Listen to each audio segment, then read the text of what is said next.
কারো শরীরে পা লাগলে হাত দিয়ে সালাম করা কিংবা চুমু খাওয়ার বিধান কি?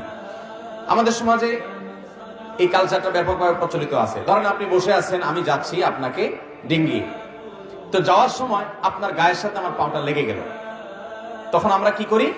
হাত দিয়ে টাচ করে বলি সরি, ঠিক না ঠিক? বা অনেক সময় হাত দিয়ে অনেকে মুখে চুমু খায়। এই কাজটা জায়েজ আছে কিনা? এটার উত্তর হলো, প্রথমত আমাদের সবাইকে জানতে হবে যে কোনো মানুষকে অপমান করা জায়েজ না জায়েজ?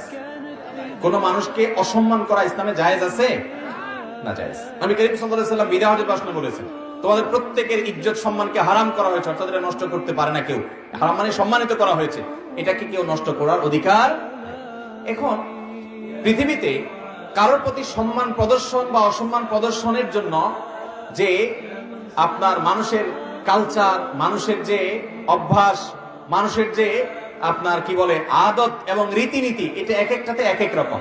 যেমন ধরুন আরাবিয়ানদের মধ্যে এখনো, আপনি সৌদি আরবে যান, মিশরে যান, কাতারে যান, আরাবিয়ানদের মধ্যে একটা কালচার আছে যে কেউ হয়তো ঘুমায় আছে, মনে করেন শুয়ে আছে, তাকে ডাকবে, বা বসে আছে তাকে ডাকবে। তো আমরা যেরকম হাত দিয়ে ডাকি ভাই, তারা কিন্তু অনেকে পাও দিয়ে ডাকে। এটাকে তারা দোষে কিছু মনে করে না, এটা তাদের কালচার, যে তাদের এখানে পাও লাগলে তারা এটাকে অপমান মনে। কিন্তু আমাদের সমাজ যদি আপনি কাউকে যদি আমার গায়ে যদি পাও দিয়ে একটা উষ্ঠা মেরে বলেন ভাই এদিক তাকান, মায়ের একটাও নিচে পড়বে যে বেটা বেয়াদব পাও দিয়ে মানুষকে ডাকে, এটাকে আমাদের সমাজে মানুষকে অসম্মান করা মনে করা হয়, ঠিক না ঠিক? এটা অনেকটা গালির মতো। গালি, কিছু গালি আছে, এই গালিগুলা কোন কোন এলাকার মানুষের কাছে গালি না, এটা বলি। আবার ওই একই কথা কোন কোন এলাকায় কি গালি।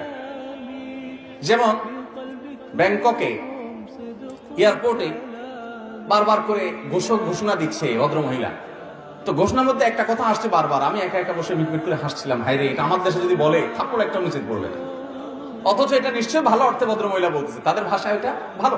তো কারোর গালি কারোর বুলি আছে না নাই? এখন যেখানে গালি হিসাবে যে অনেক এক্সাম্পল আছে, আমি উপমাগুলো দিব না, এই খারাপ শব্দগুলো আমি উচ্চারণ করতে চাই না। আপনারা জানেন আমাদের দেশে অনেক জায়গায় অনেক শব্দ আছে, এই শব্দটা সবাই খুব বলেন, অহরহ বলেন, মূল্যবান সম্পদ এটার নাম, কিন্তু একই শব্দ অন্য এলাকায় বললে মায়ের একটাও নিচে পড়বে না, আছে না নাই? শব্দের কথা আমি আর বললাম না। তো এখন যেখানে যেটা গালি, ওখানে যদি আপনি ওইটা উচ্চারণ করেন, তাহলে সেক্ষেত্রে আপনি যতই বলেন না আমার উদ্দেশ্যটা ছিল না, আপনার মায়ের একটাও নিচে পড়বে না, কারণ ওখানে ওইটা গালি হিসেবেই ব্যবহৃত হয়। ঠিক একই ভাবে আমাদের সমাজে পাও লাগলে এটাকে যদি মানুষ অপমান মনে করে, এজন্য কারোর গায়ে ইচ্ছাকৃত পাও দিয়া উষ্ঠা দেওয়া, লাথি দেওয়া বা আপনার পাও দিয়ে আঘাত